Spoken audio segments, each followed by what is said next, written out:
Iron Man, I would advise you to stay clear of my eye beams. Hyperion's a jobber. Hey, what's going on, folks? Captain Forrest here, and I'm back with another video. Today I'm going to be power scaling Hyperion, Marcus Milton, from Earth 13034.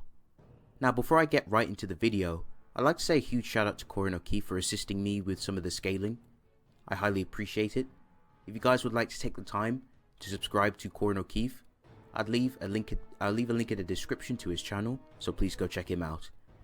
So, I'll briefly talk about his backstory and all of his stats and abilities, but the thing I must address is that there are different versions of Hyperion from different timelines. But for the most part, they share the same abilities and the same weaknesses.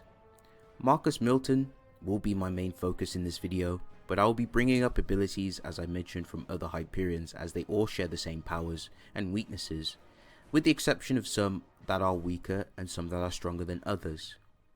So let's dive right into it.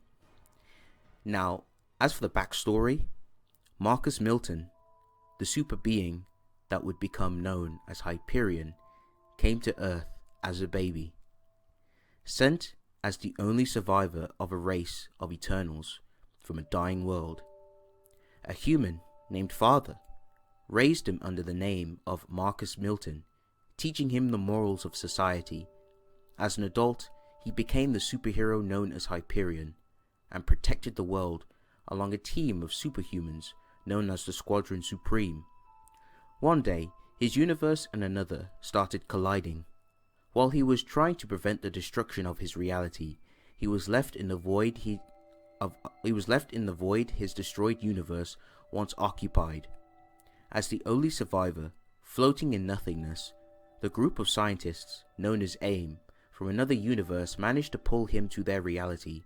He spent most of his time in captivity until he was freed by the Avengers, who offered him a place in their ranks.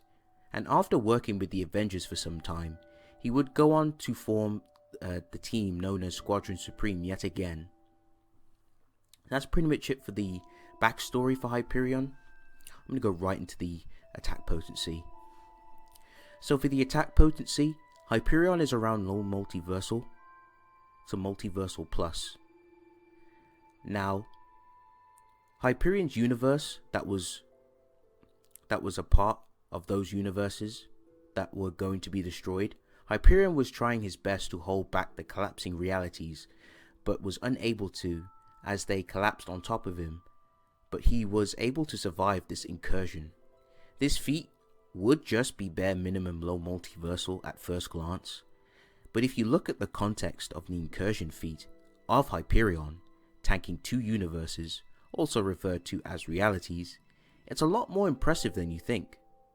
Now, if you look a little into the Yggdrasil cosmology, Odin himself explains that the world tree and its branches and roots alone contain 10 infinitely large complex universes, and Odin himself sealed these 10 infinite large complex universes inside a universal sized prison, and that each infinite universe contains their own stories within them, as it was even stated to Loki that these infinite universes contain alternate versions of himself and Thor. And these two very same realities collapsing onto Hyperion would total up to 22 universes that Hyperion was tanking. Since we have a quantification, this right there is high into low multiversal plus. Even if you ignore the context of the Yggdrasil cosmology, no matter how you slice it, no matter how much you try to downplay this feat is bare minimum low multiversal. So yes, right here you have low multi or low multiversal plus, if you include the Yggdrasil scaling, of course.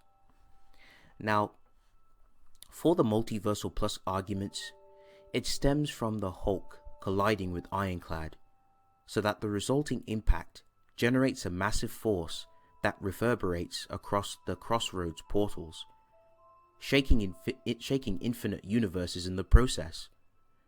And this same Hyperion was able to physically hurt and beat up a mind-controlled Hulk. And another multiversal feat that I must address comes from Thor. We've seen Thor hold back the collapse of countless alternate dimensions / universes with the help of 3 other Thors. On another occasion, Thor during his battle with another Thor generated enough energy that was comparable to the Big Bang itself. Their energy was also affecting all planes of reality simultaneously. So that's a multiversal plus feat right there, or bare minimum, even if you try to downplay it, that's universal plus. And here is a third occasion. Odin himself thought that Thor could defeat Seth, and in the same issue, he will destroy the World Tree and all planes of existence. Thor fights him and hurts him, and this is the very same Thor that has gone toe to toe with Hulk, and have both had fights with each other on many occasions, and they've been able to hurt each other, and also obtain respective victories from each other. But Thor does come on top ultimately. But still, keep in mind this feat would be more of a high end for Hyperion. But if you want to, you can still make arguments for this level of power for Hyperion being multiversal plus. So those are pretty much all the scaling I have in terms of AP for Hyperion. I will move on to speed. Now for speed, Hyperion is easily immeasurable. He can keep up with the likes of Thor and Wonder Man, who have both fought against Thor on a good few occasions. They're able to tag Thor, and they're able to pretty much react to him, otherwise they will get speed blitz all the time. Also, this is the same Thor that can tag Silver Surfer, the very same Silver Surfer who can time travel and react with his raw speed alone. And characters like Hulk and Wonder Man can react and tag Thor, and Hyperion has demonstrated he can contend and react to these same characters, if not even better. That's pretty much it for the speed department. Let's get right into the abilities. So starting off, I'm going to talk about Hyperion's heat vision. Hyperion's heat vision is quite unique, and not like any others. Hyperion's atomic heat vision is very impressive. If Hyperion absorbs solar energy during the day, the potency of it increases. Hyperion's heat vision was strong enough to carve Juggernaut's helmet off and vaporize people such as Corphorus, and he also decapitated Namor with his heat vision alone. There are arguments for this, as Hyperion's heat vision can atomize you on an atomic to subatomic level. I will leave links in the description about how lasers work, so you guys can check that out. His heat vision also negs intangibility. He's vaporized Vision, who's known for his intangibility, and he's also negged Colossus and Kitty Pryde when she used her intangibility on Colossus in the attempts to protect themselves from Hyperion. Hyperion himself has also shown to interact with intangible people such as Kitty. We all know for a fact that Kitty Pryde, one of the members of the X-Men, her unique ability is to make herself intangible or other people intangible. And Hyperion himself was able to physically interact and touch Kitty's arm while she was in her intangible state. Hyperion can also lobotomize you with his heat vision, as he did this to Magneto.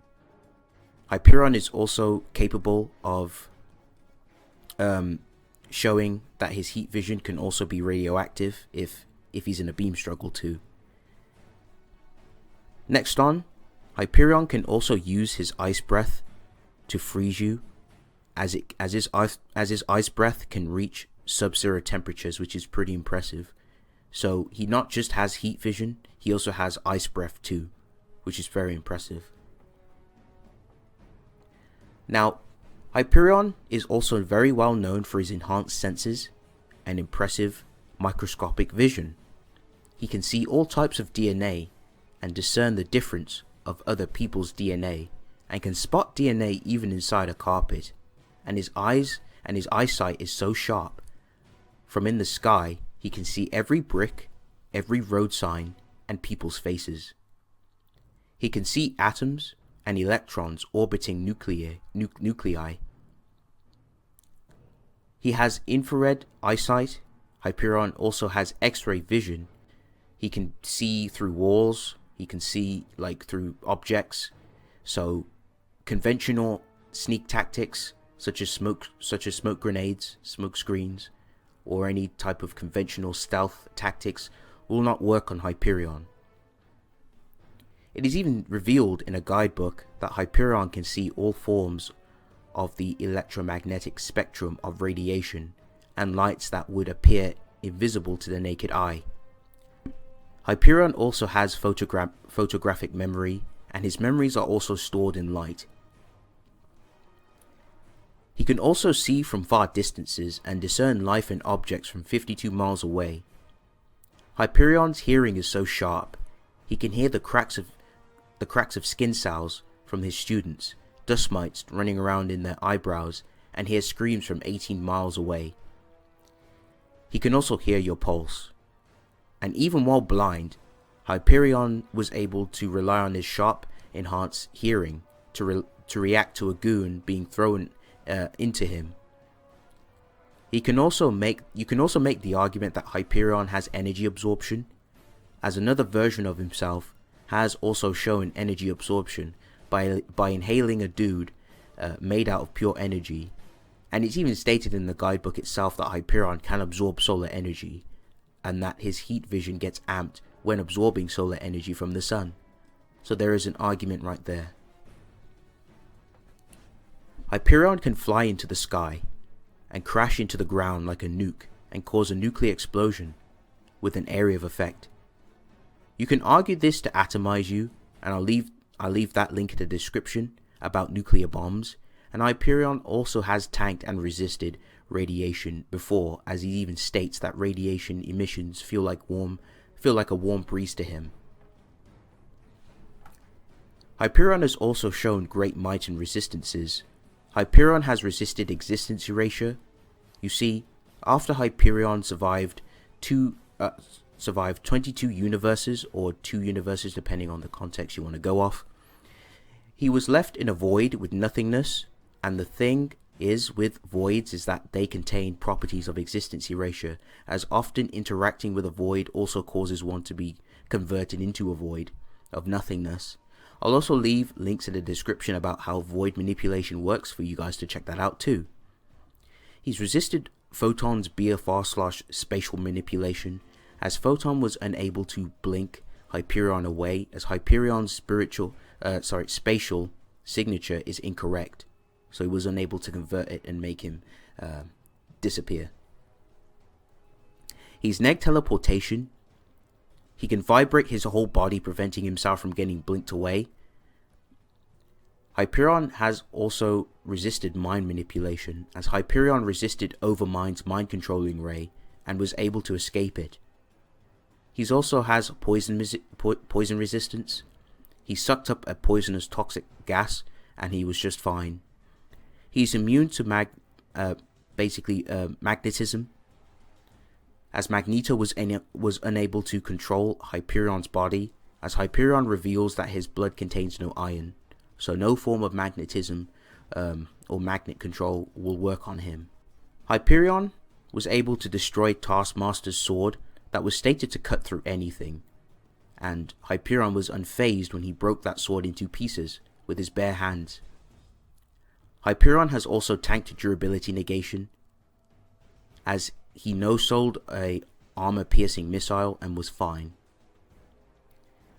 He also tanked a sound blast, and his enhanced hearing was just fine. He's also tanked lasers and nuclear explosions that destroy you on an atomic to subatomic level, such as Dr. Spectrum's light, which has been shown to vaporize people and cause a small area of effect. He's also tanked nuclear explosions, as I mentioned. Hyperion does not need to breathe. He can survive without food or water as long as he absorbs solar energy, and without sustenance, he can go without food and water for weeks. He can also breathe underwater and withstand the water pressure from far below the ocean He can survive in harsh environments that consist of extreme hot and cold temperatures, like absolute zero ranges from minus 455 to 11,000 degrees Celsius, giving him heat and cold resistances. Hyperion also has Type 3 immortality. He can regen from injuries, such as regening his brain and eyes when they were being consumed by worms. And lastly, Hyperion has shown to use some underhanded tactics during combat. He was able to rip out Gladiator's hair and jab him in the eyes to blind him. And yes, overall, that's pretty much it for Hyperion. Low multiversal plus, multiversal plus, depending on which scaling you'd like to use, and of course, immeasurable speed. Hope you guys enjoyed this video. Hyperion is very underrated, and I plan to do more videos on underrated powerful characters in Marvel. But yes guys, if you like this video and you like me, you know what to do. Hit the subscribe button, and I'll see you guys in the next one. Peace.